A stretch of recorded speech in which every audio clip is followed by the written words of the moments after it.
it's a big, gnarly problem. We've made great strides, but there's all the things that nobody has an answer yet for what identity can be or should be. Let me tell you some challenges with distributed identity. One of them is interoperability. Let's say that there's a distributed ledger out there that I'm using for this, and lo and behold, there's another one in Bolivia. And for whatever reason, everyone down there uses a different distributed ledger. How exactly do I operate and exchange credentials between different ledgers? Scalability, in as much as there's more going on the back end, verifying all of these credentials, there's multiples of those, making scalability a real issue. Governance.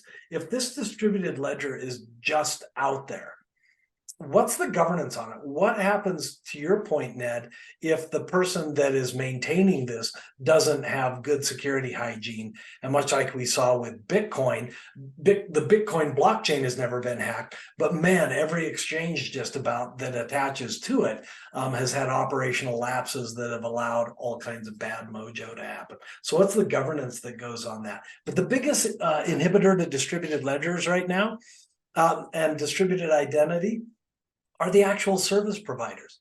Right now, they have an asymmetric relationship with their customers.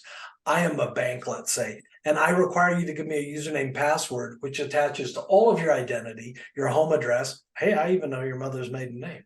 I've got all of that in a database. That data is highly valuable, not just to me doing my business, it's valuable to other companies out there. I also know, to your point, Ned, that you logged in and took out $500.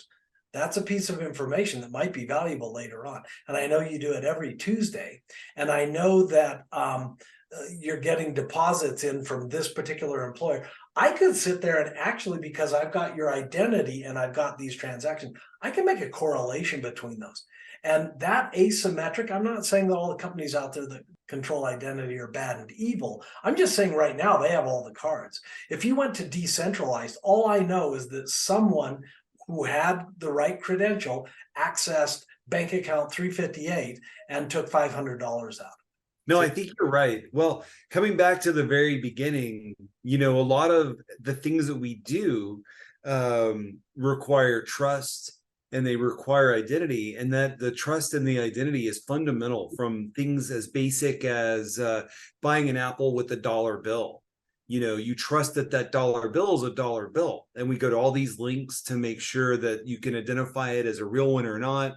And in many ways it's the same issue, and it just gets more and more complicated because we have more and more sources, and something basic that we do every day, like email or banking, which are often done online, require some basic fundamental identity verification. We've done a lot of different techniques, but none of them are perfect, and many of them aren't scalable. So, and some of them are causing for other privacy problems.